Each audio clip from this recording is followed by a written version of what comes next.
السلام علیکم ناظرین، کیا حال چال ہے؟ امید کرتا ہوں آپ خیریت سے ہوں گے۔ آپ سے گزارش ہے کہ آپ میرا چینل لائک شیئر سبسکرائب ضرور کر دیں تاکہ میں جو چاہتا ہوں کہ جو خبریں میری آپ تک پہنچیں وہ آپ تک پہنچیں۔ اچھا، خبر کی جانب بڑھتے ہیں ناظرین۔ خبر یہ ہے کہ موسمیاتی خطرات اتنے بڑھ چکے ہیں کہ پاکستان کے لیے آنے والے سالوں میں خوفناک پیشن گوئی ہو رہی ہے کہ پاکستان کے موسمیاتی حالات اتنے خراب ہو جائیں گے کہ خوفناک حد تک۔ مزید تفصیل میں ہم جاتے ہیں۔ یہ عالمی بینک نے اپنی تازہ رپورٹ میں خبردار کیا ہے کہ 2030 تک، یعنی کہ 2030 تک، جنوبی ایشیا کی تقریباً 89% آبادی شدید گرمی جبکہ 22% آبادی شدید سیلاب کے خطرات سے دوچار ہو سکتی ہے۔ رپورٹ کے مطابق یہ خطہ دنیا کی ابھرتی معیشتوں میں سب سے زیادہ موسمیاتی خطرات کا شکار ہے۔ مالی وسائل کی کمی کے باعث موسمیاتی تبدیلیوں سے نمٹنے کا بوجھ زیادہ تر گھریلو سطح اور کاروباری اداروں پر پڑ سکتا ہے۔ تحقیق میں بتایا گیا ہے کہ خطے میں 3/4 سے زیادہ گھرانے اور کمپنیاں آئندہ 10 برسوں میں شدید موسمی واقعات کی پیشن گوئی کر رہی ہیں۔ اتنی خوفناک صورتحال پیدا ہو چکی ہے ناظرین۔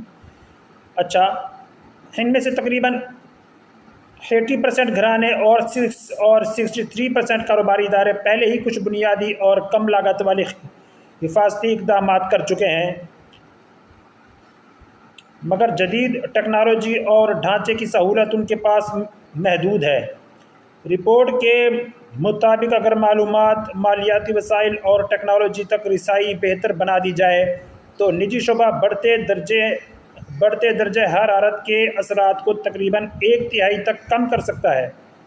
رپورٹ میں کہا گیا ہے کہ 2030 تک 1.8 ارب افراد شدید گرمی جبکہ 462 ملین افراد شدید سیلاب کے خطرے میں ہوں گے۔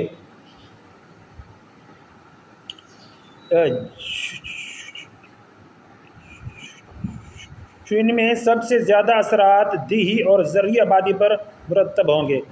مزید یہ بھی بتایا گیا ہے کہ جب گھرانوں کو بر وقت وارننگ دی جائے تو وہ 90% تک حفاظتی اقدامات کر لیتے ہیں، تاہم سیلاب اور دیگر آفات کے لیے ابتدائی وارننگ سسٹم کی رسائی تاحال محدود ہے۔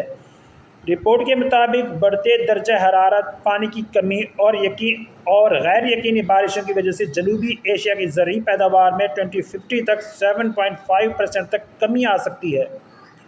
اس صورتحال سے نمٹنے کے لیے کلائمیٹ سمارٹ فارمنگ، جدید آبپاشی نظام، زرعی سبسڈی میں اصلاحات اور ڈیجیٹل ٹیکنالوجی کے ذریعے کسانوں کو بروقت معلومات فراہم کرنے پر زور دیا گیا ہے۔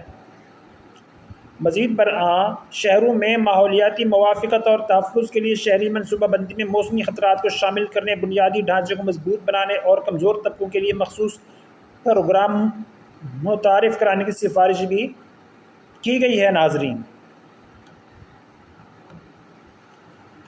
ناظرین، یہ تو تھی ایک خوفناک پیشن گوئی جو پاکستان کے حوالے سے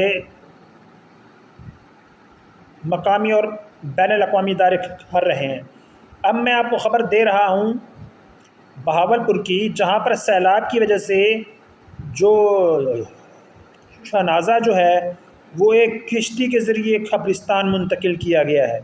یعنی سیلاب کی وجہ سے روڈز اور ٹریفک تو وہاں پر مکمل تباہ ہو چکے ہیں، پھر ٹریفک کہاں سے ہے، تو جنازے کو جو ہے وہ کشتی کے اندر ڈال کے قبرستان تک منتقل کیا گیا ہے۔ آگے تفصیلات میں آپ کو بتاتا ہوں۔ وہ یہ بہاولپور شہر میں سیلاب کے باعث جنازہ کشتی کے ذریعے قبرستان منتقل کرنا پڑا۔ بہاولپور کی تحصیل خیرپور ٹامے والی کے علاقے بونگا رمضان میں رابطہ سڑکیں سیلابی پانی میں ڈوبنے کے باعث آمد و رفت معطل ہونے پر ایک جنازہ کشتی کے ذریعے قبرستان منتقل کیا گیا۔ اس دوران لواحقین کو ریسکیو اہلکاروں کی مدد حاصل رہی۔ دوسری جانب جھنگ کے علاقے کھوڑا باقر میں بھی سیلاب متاثرین نے آمد و رفت کے لیے ٹائر اور ٹیوب کا استعمال شروع کر دیا ہے۔ ناظرین، یہ تھی آج کی تازہ ترین اور اس وقت تک جو اپڈیٹ مجھے موصول ہوئی ہیں وہ یہ۔